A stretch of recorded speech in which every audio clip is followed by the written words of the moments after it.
दो प्रयास एकदम नज़दीकी से रुक रहा था, तो एक साइकोलॉजिकल लेवल पे, मानसिक लेवल पे कहीं ना कहीं मैं इस चीज़ से मोटिवेशन लूज आउट कर रहा हूँ। 95 के अराउंड जा रहा है, तो आप स्टैटिस्टिकली कभी भी उठा के देखो तो एक साल में पिछले साल से गत वर्ष 5% का डिफरेंस आ सकता है। तो मतलब ज़्यादा से ज़्यादा कट ऑफ 100 नंबर जाएगा या फिर 90 नंबर जाएगा। कहीं अगर आप सही शब्द उसका यूज़ करो, दैट इज़ मोर अबाउट कि आपका एक ऑब्जेक्टिव पेपर सॉल्व करने का एप्टीट्यूड क्या है। सर इंटरव्यू के लिए मैं इंटरव्यू के थ्रू ही तैयारी करता था।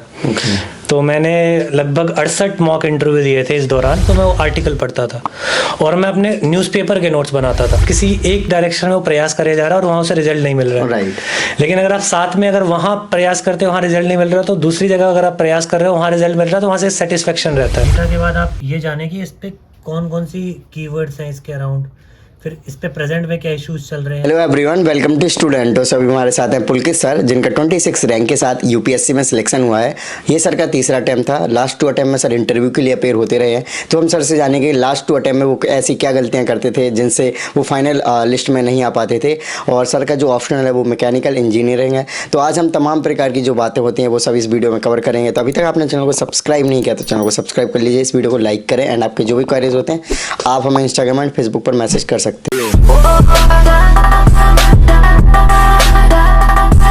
ओके सर, सबसे पहले आप अपने बारे में बताइए, आपका एजुकेशन बैकग्राउंड क्या है, आपका नाम क्या है? सबसे पहले तो आपका मैं धन्यवाद देता हूँ इस चैनल पे आने के लिए। एंड अगर मैं अपने बैकग्राउंड की बात करूँ, मेरा एजुकेशनल बैकग्राउंड शुरुआत होती है मेरी एक गांव से। मेरी प्राथमिक शिक्षा गांव से हुई थी। फिर उसके बाद मेरी जो माध्यमिक शिक्षा थी और जो मेरी हायर एजुकेशन थी वो आर्मी पब्लिक स्कूल से हुई थी। फिर इसके बाद मैंने ग्रेजुएशन करी थी काशी हिंदू विश्वविद्यालय से, जहां मैंने मैकेनिकल इंजीनियरिंग में ग्रेजुएशन करी थी सन 2015 में। तो ये मेरा सर एजुकेशनल बैकग्राउंड हुआ।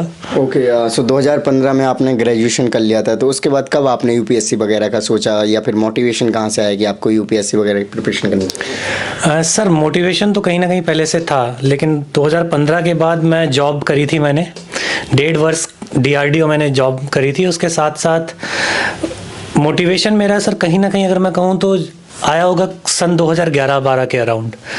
वो एक समय जब होता है जब आप रिलेटिवली, जब आप कॉलेज में जाते हो तब आप रिलेटिवली सोच पाते हो एक फ्रीडम के साथ कि आपको करना क्या है लाइफ में।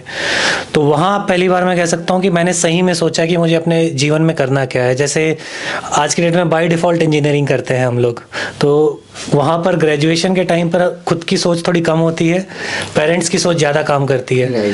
तो सोच कहीं ना कहीं 11-12 के अराउंड बन गई थी, लेकिन उस दौरान मैं अपनी इंजीनियरिंग पर भी फोकस कर रहा था। फिर धीरे धीरे जाके एक समय आया जब मैंने रियलाइज़ करा कि मुझे इसके लिए एक तत्पर तरीके से प्रयास करना चाहिए। फिर मैं अपनी जॉब रिज़ाइन कर फिर मैंने प्रिपरेशन स्टार्ट करी थी 2017 में।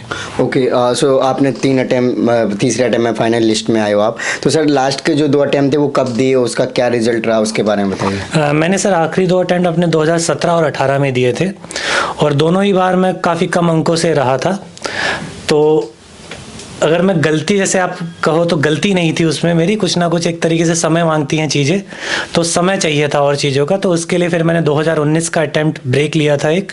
फिर मैंने दोबारा 2020 में जो चीज़ें मैंने सीखी या फिर जो खामियां मेरे अंदर हो सकती हैं, तो उन खामियों पर मैंने अपना काम किया और एक तरीके से दोबारा पूरी लगन के साथ प्रयास दिया इस बार। ओके, सो जब स्टार्टिंग में प्रिपरेशन में आते हैं तो आपको कहाँ से गाइडेंस लेना स्टार्ट किया, फिर कैसे रिसोर्सेज वगैरह को कलेक्ट किया यूपीएससी के लिए? सर मेरे लिए गाइडेंस मेरे मित्र ही थे, क्योंकि जब मैं यहाँ तैयारी करने आया तो मेरे मित्र ऑलरेडी इसकी तैयारी कर रहे थे।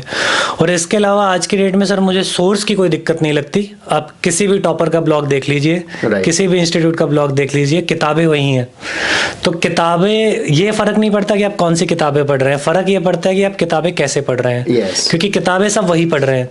तो कहीं ना कहीं वो गाइडेंस, मुझे नहीं लगता कि आज की डेट में किसी उस गाइडेंस के कारण कोई पीछे रहता है, पर ये जरूरी कि आप किस तरीके से पढ़ रहे हैं वो इम्पोर्टेंट हो जाता है। ओके, सो सर आप लास्ट 2 अटैम्प्ट में यूपीएससी के इंटरव्यू तक पहुंचे, और सर आप कह रहे हो कि मुझे और टाइम चाहिए था। तो कहीं ना कहीं 1 साल सफिशिएंट होता है अगर आप नेक्स्ट ईयर एग्ज़ाम दिया, फिर आपने गैप क्यों लिया?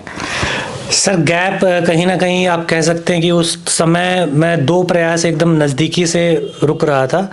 तो एक साइकोलॉजिकल लेवल पे, मानसिक लेवल पे कहीं ना कहीं मैं इस चीज़ से मोटिवेशन लूज आउट कर रहा था, और कहीं ना कहीं फील कर रहा था कि मुझे कुछ ब्रेक की ज़रूरत है। राइट। तो मैंने उस समय अपनी एक क्षमता, अपनी योग्यता और बढ़ाने के लिए मैंने अपने टीचिंग की तहत मैंने अपना कार्य किया।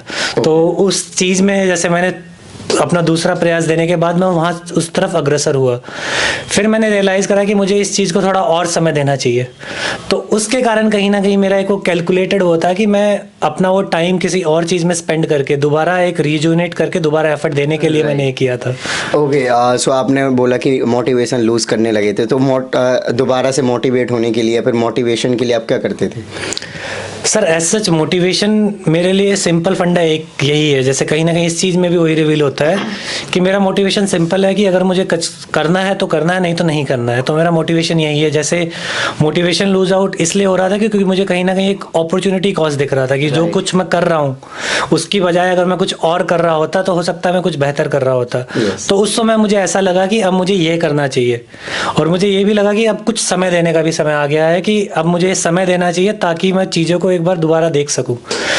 और मोटिवेशन सर मेरा वही रहा है कि अंदर से है कि अगर कुछ करना है तो मुझे करना है, नहीं तो नहीं करना है। और अगर मैं एक्सटर्नल सोर्स से देखूं तो मुझे स्पोर्ट्स से काफ़ी मोटिवेशन मिलता है। तो स्पोर्ट्स के कुछ इंस्टांसेस होते हैं जो काफ़ी मोटिवेटिंग होते हैं। तो वहाँ मेरा कहीं ना कहीं अगर एक्सटर्नल सोर्स ढूंढूंगा तो वहाँ पे मेरा मोटिवेशन रहता है। कौन सा स्पोर्ट्स आपका फेवरेट है गेम?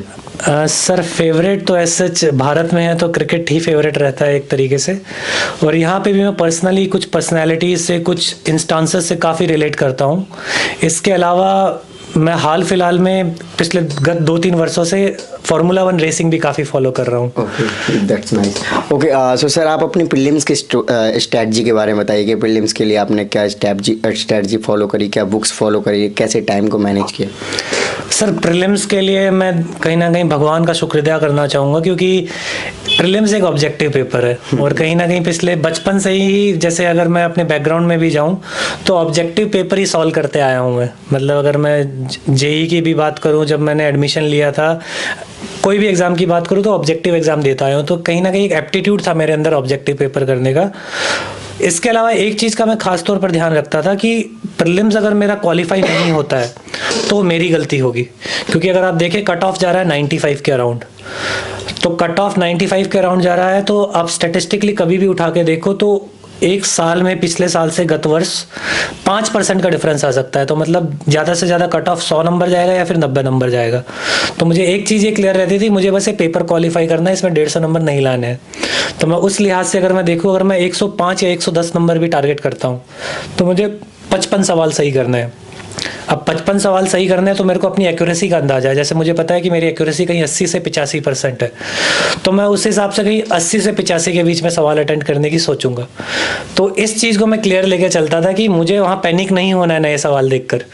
तो ये मेरी कहीं ना कहीं एक एग्ज़ाम साइकोलॉजी के तहत मेरी स्ट्रेटेजी रहती थी। और बाकी सर प्रीलिम्स को मैं ये मानता हूँ कि आपका उत्तर वहीं रखा है, प्रश्न पत्र में ही उत्तर रखा है। तो 4 ऑप्शन में से आपको उत्तर ढूंढ के देना है। तो अगर 100 सवालों में ढूंढने जाओगे तो गलती करोगे। अब उनमें से कुछ सवाल छोड़ दोगे एग्जामिनर के लिए और फिर ढूंढोगे तो आप गलती कम करोगे। तो मैं इस साइकोलॉजी से चलता था प्रीलिम्स के लिए। ओके, सो आपने 3 टाइम्स प्रीलिम्स क्लियर किए हैं। तो सर प्रीलिम्स जैसे कहा जाता है कि 40% के आसपास ही क्वेश्चंस होते हैं जो एग्जैक्ट सभी मतलब नॉर्मल एस्पिरेंट्स को आ रहे होते हैं, बाकी तो एलिमिनेशन मेथड्स वगैरह फिर जो तुक्का मारना होता है उसी तरीके से करते हैं। तो क्या ये? हाँ जी, एकदम। जो मैं एक एप्टीट्यूड की बात कर रहा था, ऑब्जेक्टिव पेपर करने का एप्टीट्यूड, तुक्का मारना बोलो या आप कुछ भी बोलो, वो एक एप्टीट्यूड डेवलप हो जाता है किसी का कि एक कहीं ना कहीं से हंच आ जाता है अंदर से कि यार ये ऑप्शन नहीं होगा। अब इसमें एक चीज़ और ध्यान रखो कि आप जो सीसेट का पेपर था, भले ही अभी क्वालिफाइंग हुआ है, लेकिन यूपीएससी को तो वो वाली चीज़ें पूछनी है। तो अगर वो सीसेट की जो क्वालिटीज़ हैं उसको कहीं ना कहीं रिफ्लेक्ट करके वो अपने जीएस के पेपर में भी पूछ रही है। तो वो जो तुक्का जो कहता है, जो ट्रिक जो कहता है, वो असल में कहीं ना कहीं अगर आप सही शब्द उसका यूज़ करो, दैट इज़ मोर अबाउट कि आपका एक ऑब्जेक्टिव पेपर सॉल्व करने का एप्टीट्यूड क्या है। तो वो चीज़ें वहाँ चेक हो रही होती है। तो सही में इस चीज़ का काफ़ी ज़रूरत पड़ती है। ओके, आप मेंस के बारे में बताइए सर। मेंस के लिए आप कैसे करते थे, क्योंकि कहीं ना कहीं मेंस में थोड़े बहुत मार्क्स कम रह रहे होंगे जिससे आप फाइनल लिस्ट में मतलब नाम ले। सर मेरे लिए चैलेंज बना था मेरे ऑप्शनल सब्जेक्ट को और जीएस को बैलेंस करना। ओके, जैसे एक अटेम्प्ट में मैंने अपने ऑप्शनल पे फोकस करा तो जीएस कहीं पीछे रह गया, और दूसरी बार मैंने जीएस पे फोकस करा तो ऑप्शनल थोड़ा कहीं पीछे रह गया। तो मेरे लिए चैलेंज था पूरा कि मैं अपने दोनों सब्जेक्ट्स को बैलेंस करता हुआ चलूँ, क्योंकि mechanical engineering as a subject काफ़ी बड़ा सब्जेक्ट है और इंजीनियरिंग ऑप्शनल लेने का कहीं ना कहीं एक ये चैलेंज होता है कि अगर आप दोनों चीज़ें बैलेंस नहीं करोगे, अगर आप एक चीज़ पे फोकस करोगे तो दूसरी चीज़ सेक्रीफाइस हो सकती है। तो मेरे लिए मेजर चैलेंज था कि दोनों को बैलेंस करते हुए आगे चलूं, ताकि एक मुझे क्लैरिटी थी कि ऑन एन एवरेज अगर मैं सब में स्कोर करता हूं और सिर्फ 2 या 3 पेपर में एवरेज से ऊपर जाता हूं तो मेरा सिलेक्शन अच्छे अंकों से हो जाएगा। Right sir. तो मेंस में जैसे आंसर राइटिंग होता है और जीएस के भी नोट्स वगैरह बनाने होते हैं, तो इसको कैसे करते थे? सर आंसर राइटिंग के लिए जैसे मैंने कहा कि मैं साथ साथ क्योंकि जॉब भी कर रहा था उस समय, तो मैं आंसर राइटिंग के लिए डेली 5 से 6 सवाल जरूर लिखता था। डेली आंसर राइटिंग प्रैक्टिस करता था और कहीं उसी पे मैं ज़्यादा रिलाई करता था, क्योंकि मेरे पास इतना समय नहीं रहता था कि मैं फुल टेस्ट पेपर दूं प्रिपेयर करके पूरा। तो एक मेरी जो एक तरीके से बाकी चीज़ों के कारण तो मैंने ये स्ट्रेटेजी रखी थी कि मैं डेली आंसर राइटिंग प्रैक्टिस करूंगा प्री और मेंस के बीच में भी, और इसके साथ साथ मैं अपना मेजर फोकस अपने ऑप्शनल पे रखता था। तो ऐसे मैं ऐसे प्रोसीड कर रहा था। ओके, सो लास्ट जो 2 अटेम्प्ट की इंटरव्यू के मार्क्स को कंपैरिजन करो और इस टाइम के, तो कितने क्या डिफरेंट रहा?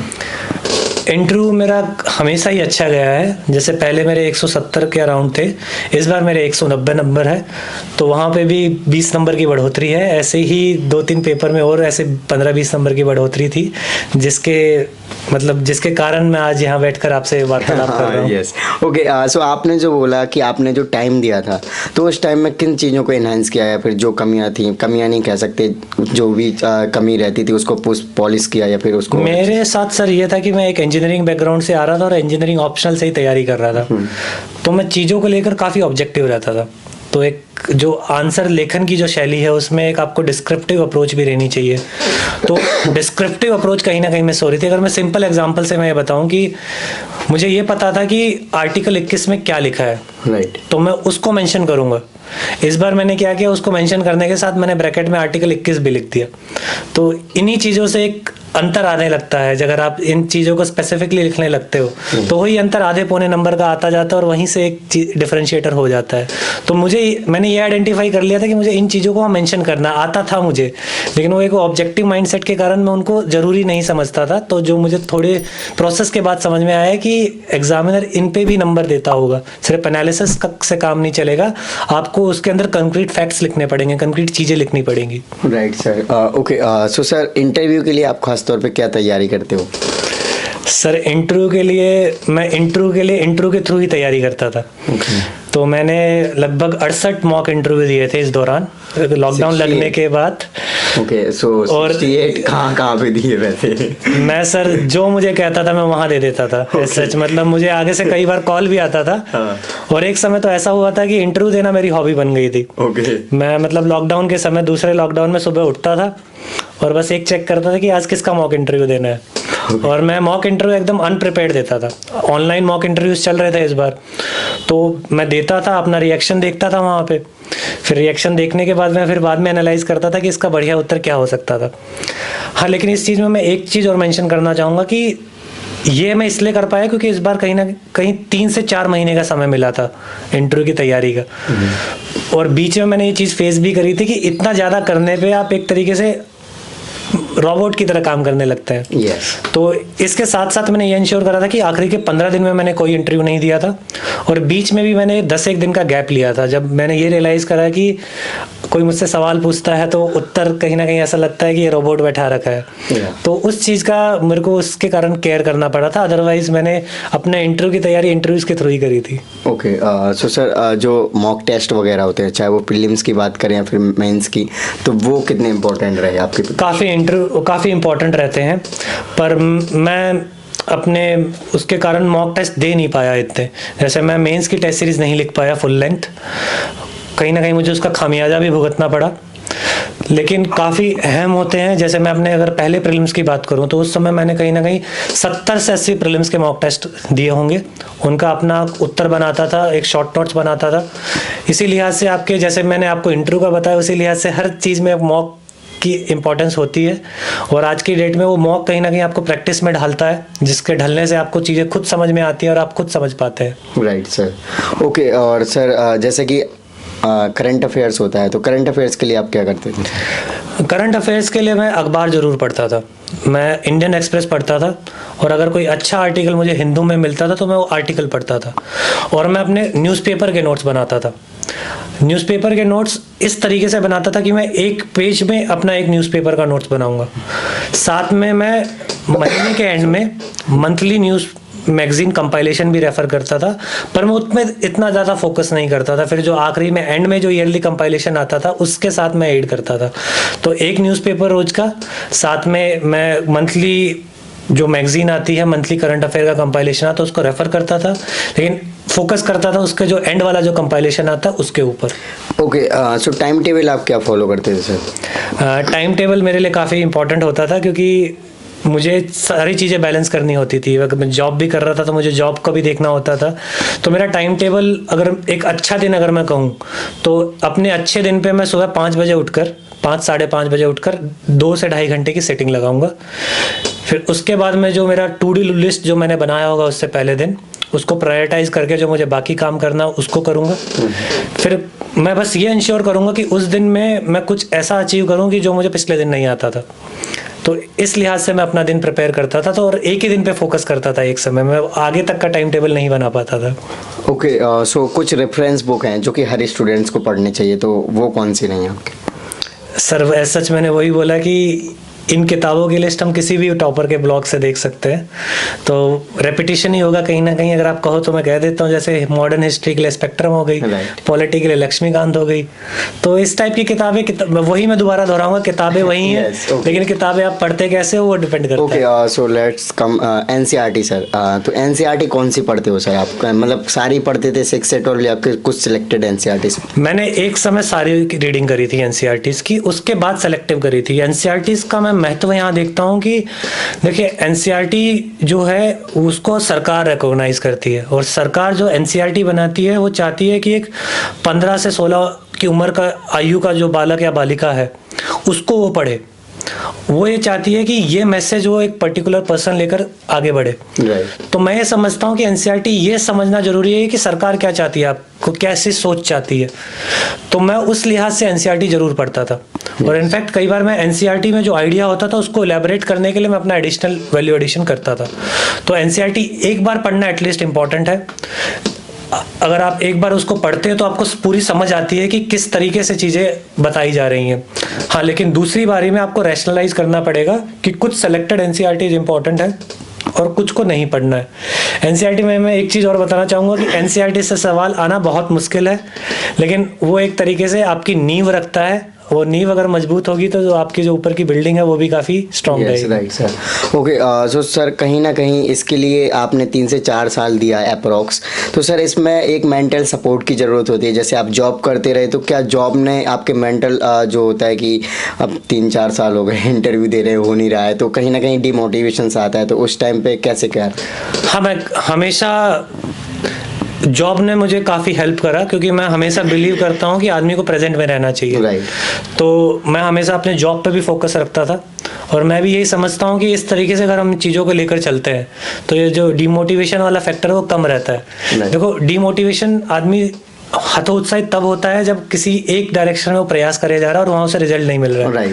लेकिन अगर आप साथ में अगर वहाँ प्रयास करते हो, वहाँ रिजल्ट नहीं मिल रहा, तो दूसरी जगह अगर आप प्रयास कर रहे हो, वहाँ रिजल्ट मिल रहा है, तो वहाँ से सेटिस्फेक्शन रहता है। तो मुझे इस चीज़ ने काफ़ी सेटिस्फेक्शन दिया है निरंतर, हमेशा, कि मैं इसको एज ए अपना टारगेट तो लेकर चल रहा था, लेकिन साथ के साथ मुझे कभी ये फ्रस्ट्रेशन नहीं था कि मैं कुछ नहीं कर रहा हूँ। Right sir. तो एक मोटिवेशन वहाँ से रहा है सर। ओके, सो सर जैसे कि देखा जाए बहुत सारे कैंडिडेट्स होते हैं जो फाइनेंशियल सिचुएशन के वजह से मे भी कोई जॉब पकड़ लेते हैं, फिर जो चाहते हैं कि कुछ ना कुछ करें, लेकिन बहुत सारे ऐसे मतलब मेजोरिटी ऑफ स्टूडेंट्स या मेजोरिटी ऑफ लोग ऐसे हैं जो कहते हैं सिर्फ यूपीएससी की प्रिपरेशन, सिर्फ प्रिपरेशन करना है, उसके अलावा कोई जॉब नहीं कर सकते, कोई काम नहीं कर सकते। तो कहीं ना कहीं आपने किया है, तो सर उनके लिए आप क्या कहेंगे? सर ये पर्सनल चॉइस होती है, इंसान अलग है, तो जैसा एक पर्सन को अपना पर्सपेक्टिव लगता है उसी से चलना चाहिए। अब जैसे यहाँ पे भी अगर हम बात करें, जैसे 750 लोगों का लिस्ट में नाम है, आप हर एक से बात करोगे आपको रियलाइज होगा कि हर एक की अलग स्ट्रेटेजी है, अलग बैकग्राउंड है, अलग चीज़ें हैं। तो चीज़ें इससे डिफरेंशिएट नहीं होती कि आप किस पंथ पे चले। चीज़ें ये डिपेंड करती है कि अगर आपने एक रास्ता चुना है तो आप उस पर कितनी दूर तक चले। तो मैं ये समझता हूँ कि अगर कोई इस तरीके से चलता है कि उन्हें फुल हार्टेड होल हार्टेड इस पे फोकस करना है तो वो भी सही है, प्रोवाइडेड कि आप उस पर कितना उस तरीके से काम कर रहे हैं। Right sir. Okay, so sir कोई कुछ ऐसे पॉइंट्स रहे होंगे जो प्रिपरेशन के दौरान आपने गेन किए होंगे, या फिर ऐसे कुछ टिप्स होंगे जो कि आपकी प्रिपरेशन में काफ़ी हेल्प करते होंगे, जो आप रेगुलर बेसिस पे फॉलो करते होंगे, तो उनके बारे में? सर अगर मैं ऐसी टिप्स की बात करूँ तो ऐसी टिप्स मेरे लिहाज से वही आएंगी कि आदमी को निरंतर प्रयास करते रहना चाहिए, और जब प्रयास करते हो तो आप कहीं ना कहीं कार्य करने में बिलीव रखो। होता क्या है कि हम कई बार सोचते हैं लेकिन हम उसके ऊपर कार्य नहीं करते हैं। तो ये चीज़ बहुत इंपॉर्टेंट है कि अगर आप जो भी सोचते हो उस पर एक अटेम्प्ट लेके देखो। जैसे मैं सिंपल सा एग्जांपल दूं कि मान लो आपके मन में थॉट आया कि आंसर राइटिंग करनी है कि नहीं करनी है। सिंपल यही होता है कि जैसे शुरू हम करते हैं तो काफ़ी एक एनर्जी के साथ शुरू करते हैं, तो सबसे पहले एस्पिरेंट को आता है कि मुझे आंसर राइटिंग कब शुरू करनी है। तो आप 10-15 दिन का एक एक्सपेरिमेंट करके देखो कि आपको लगता है कि अगर आंसर राइटिंग करनी है, अगर वो एक्सपेरिमेंट काम करता तो करो कंटिन्यू, नहीं करता तो कुछ दिन रुकिए, फिर आप उसको स्टार्ट करिएगा। तो जो भी आपको ऐसा थॉट आता है उसको एक तरीके से प्रैक्टिलाइज या मटेरियलाइज करके देखिए। एक तो ये सीख, और दूसरी है कि हमेशा एक बिलीफ रखिए अपने अंदर और अपने लक्ष्य की तरफ एक दृढ़ निश्चय बना के रखिए। तो ये चीज़ें मैं समझता हूँ कि काफ़ी इंपॉर्टेंट होती है किसी भी कार्य को करने के लिए। ओके, सो सर आपका जो ऑप्शनल है वो कितना सपोर्टिव रहा, या फिर आपने जो बताया कि आपका स्टार्टिंग में इसी की वजह से मार्क्स कम रहा, तो कितने मार्क्स थे और इस बार क्या इम्प्रूवमेंट? सर एज सच अगर मैं मार्क्स बताऊँ, इस बार मेरे 275 नंबर हैं मेरे ऑप्शनल में। So that is more than average, काफ़ी ज़्यादा अच्छे भी नहीं हैं, लेकिन मैं ये कहूँ कि मैंने वो चीज़ बैलेंस आउट करी कि मुझे सारी चीज़ें बैलेंस करके चलनी है। तो ऑप्शनल सही में चैलेंजिंग है, लेकिन मेरे ऑप्शनल का एक ये भी फ़ायदा है कि मेरे को ये एश्योरेंस था कि मेरे ऑप्शनल में कभी मेरे 250 से कम नहीं आएंगे। तो एक साइंस वाले ऑप्शनल का ये एश्योरेंस है कि आप इससे कम नहीं जाओगे। राइट। तो अगर आप बहुत ज़्यादा भी नहीं जाओगे तो इससे कम भी नहीं जाओगे। तो आपको ये क्लैरिटी भी रहती है कि अगर आपने बाकी जगह अपनी गाड़ी खींच दी तो हो सकता है कि आपकी गाड़ी पार लग जाए। तो मेरे ऑप्शनल की एक ये खासियत भी है। Right. Okay, so sir last में जो नए एस्पिरेंट हैं जो यूपीएससी की तैयारी करना चाहते हैं उनके लिए क्या मैसेज? सर मैसेज मेरा वही रहेगा कि आप जो भी कर रहे हैं सिंसियरिटी से करिए, पूरी डेडिकेशन के साथ करिए, आप पूरी प्रोसेस में एक बिलीफ रखिए और ये मान के चलिए कि अगर आप उसमें प्रयास करोगे आपको सफलता ज़रूर मिलेगी। खुदा न खास्ता नहीं मिलेगी तो आप कुछ अच्छा करोगे। इस पूरी प्रोसेस में जो आप सीखोगे, कुछ भी करोगे अपने जीवन में, वो आपको कहीं ना कहीं हेल्पफुल रहेगी। Right sir. Okay, so thank you so much sir, आपने एक अच्छा मैसेज दिया। देखिए सर, ये जैसे एथिक्स का टॉपिक है, इस टॉपिक में अगर आप देखें तो कहीं ना कहीं डायमेंशन जानना बहुत ज़रूरी है। तो इन डायमेंशंस को याद करने के लिए आप ये तरीका रख सकते हैं कि इनको ब्रीफली एक माइंड में एक स्केच करके रखो, ताकि इन पॉइंटर्स पे आपको लिखना है तो आपको एक क्लैरिटी रहेगी। जैसे आप एग्जांपल देखिए, आपका role as a civil servant क्या है, आपको लॉ बनाना है, पॉलिसी बनानी है, ऑर्गेनाइजेशन में रोल लेना है, सर्विस डिलीवरी करनी है। तो अगर ये 3 चीज़ें आपको क्लियर है तो एक बहुत अच्छा आंसर आप बना पाएंगे। जैसे ये वाला है एजुकेशन का टॉपिक, तो इस टॉपिक पे ये इंपॉर्टेंट है कि आप इसका एक ट्रिवियल डेटा रखें, ठीक है।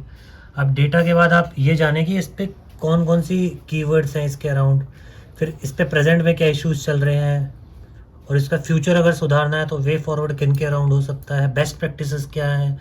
तो ये चीज़ें कहीं ना कहीं इस तरीके से आप कंसाइज करके चलते हैं तो आपको ये पॉइंटर्स याद रहेंगे और इन पॉइंटर्स के अराउंड एक अच्छा आंसर आप बना पाएंगे।